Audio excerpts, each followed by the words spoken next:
Hello friends, সবাই কেমন আছো? আমি খুব ভালো আছি। চলে এসেছি আবারও আমার রান্নাঘরে তোমাদের সঙ্গে একটা নতুন রেসিপি শেয়ার করব বলে। আজকে আমি বানাচ্ছি চিকেন রাজালা। আর চিকেন রাজালা বানানোর জন্য কী কী উপকরণ লাগছে চলো তাড়াতাড়ি দেখে নিই। এখানে আমি 500 গ্রামের মতো চিকেন নিয়েছি। চিকেনটাকে ভালো করে ধুয়ে নিয়েছি। ধুয়ে এখন এবার এর মধ্যে লেবু মাখিয়ে রাখবো। এই যে দেখো, আমি এখানে লেবু কেটেও রেখেছি। এই যে এই লেবুটা পুরোটা ভালো করে আমি চিকেনের মধ্যে মাখিয়ে রাখবো।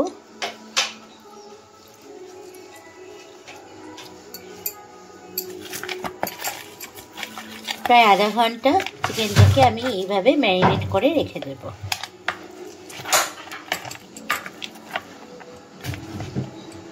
এবার চিকেনটাকে আমি সরিয়ে দিলাম। আর লাগছে এখানে একটা ক্যাপসিকাম, টমেটো, পেঁয়াজ আর অল্প একটু রসুন। তো এখানে দেখো কি কি উপকরণ লাগছে তোমাদেরকে দেখিয়ে দিই। এখানে আমি হাফ ক্যাপসিকাম দিয়েছি, একটা গোটা টমেটো দিয়েছি, 5-6 কোয়া রসুন দিয়েছি, একটা গোটা বড় সাইজের পেঁয়াজ দিয়েছি, আর 6-7টা কাজু বাদাম আর কিশমিশ একসঙ্গে একটু জলে ভিজিয়ে নেব। আর লাগছে পোস্ত, আর ঝালটা তোমরা স্বাদ মতো দেবে।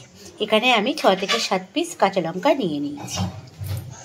এগুলো প্রথমে আগে আমি হালকা একটু তেলে নেড়ে নেব। তো এখানে আমি কড়াইয়ে দেখো একদম 2 দশন মতো তেল দিয়ে নিয়েছি। তেলটা হালকা গরম হয়ে গেছে।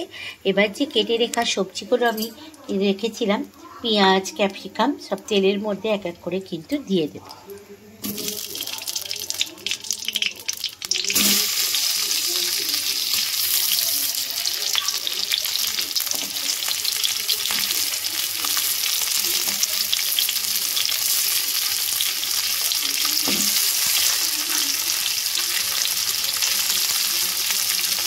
এবার একটু হালকা ব্রাউন কালার মতো আমি সবজিগুলো ভেজে নেব।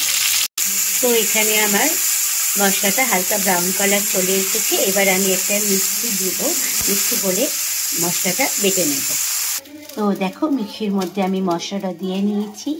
এবার যে পোস্তটা আছে এবার আমি এর মধ্যে দিয়ে দেব। আর এখানে দিচ্ছি 1 চামচ মতো গোটা জিরে। এবার সব একসঙ্গে আমি ভালো করে মিক্সিতে বেটে নেব। তো মশলাটা তো এদিকে আমি মিক্সিতে বেটে নিতে দিতে এদিকে ম্যারিনেট করা চিকেনগুলো অনেকক্ষণ ম্যারিনেট করে রেখেছি। এবার আমি একটা ওই কড়াইয়ের মধ্যেই জল দেব, দিয়ে চিকেনগুলোকে একটু সেদ্ধ করে নেব। এই যে দেখো, আমি কড়াইয়ের মধ্যে জল দিয়ে চিকেনগুলোকে দিয়ে দিয়েছি। একটু ফুটে উঠলেই কিন্তু আমি চিকেনগুলো জল থেকে নামিয়ে নেব। তাই এখানে আমি দেখো যেই মাংসটা কড়াইয়ের মধ্যে বসিয়েছিলাম গরম করবার জন্য, এই জলটা ফুটতে শুরু করেছে। এবার মাংসগুলো আমি জল থেকে তুলে নেব। তো দেখো চিকেনটা আমি জল থেকে তুলে নিয়েছি। এই যে তোমরা অতি অবশ্যই কিন্তু যারা চিকেন রাজালা বানাবে এরকম করে চিকেনটা ম্যারিনেট করে রাখবে প্রায় আধা ঘন্টা। তারপরে কিন্তু আগে জলে একটু সিদ্ধ করে নেবে। আর যে মশলাটা মিক্সিতে দিয়েছিলাম সেই মশলাটাও দেখো আমার বাটা হয়ে গেছে। তো কড়াইয়ের মধ্যে এবার আমি তেল দেব। এখানে আমি সর্ষের তেলই ইউজ করছি। এখানে আমি 2টো এলাচ আর দারচিনি ইউজ করছি। এই এলাচগুলো আর দারচিনিগুলোকে ভালো করে থেতো করে যে তেলটা কড়াইয়ে দিয়েছি তেলটার মধ্যে দিয়ে দেব।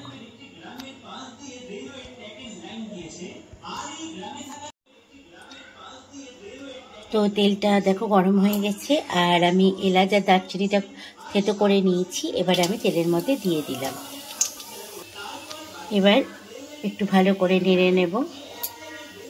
এবার আমি যে বেটে রেখেছিলাম মশলাটা, সেই মশলাটা এর মধ্যে দিয়ে দেব।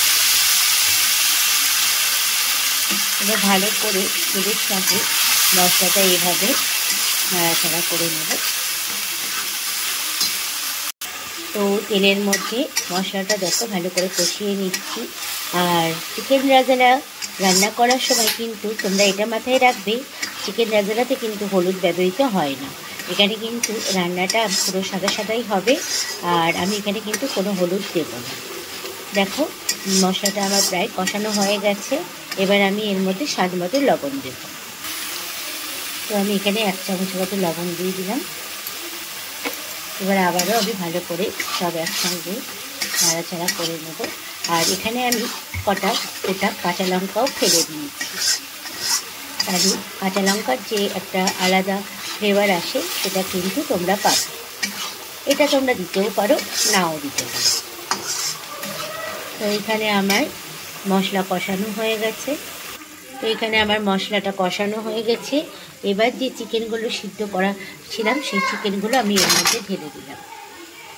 এবার মশলার সঙ্গে চিকেনগুলো ভালো করে আমি কষিয়ে নেব। এইভাবে এখানে আমি কাশ্মীরি লঙ্কার গুঁড়ো ইউজ করছি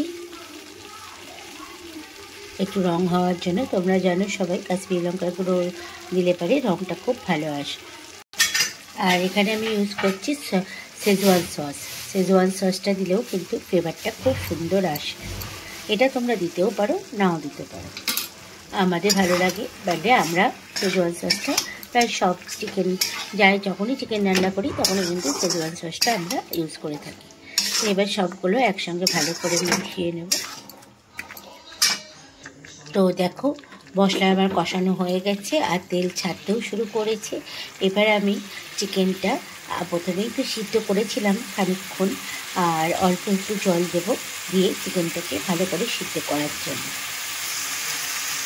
তো এখন এবার জল দিয়ে আমি খানিকক্ষণ সিদ্ধ হতে দেব। তো আমার রান্নাটা কমপ্লিট হয়ে গেছে, দেখতেই পাচ্ছ।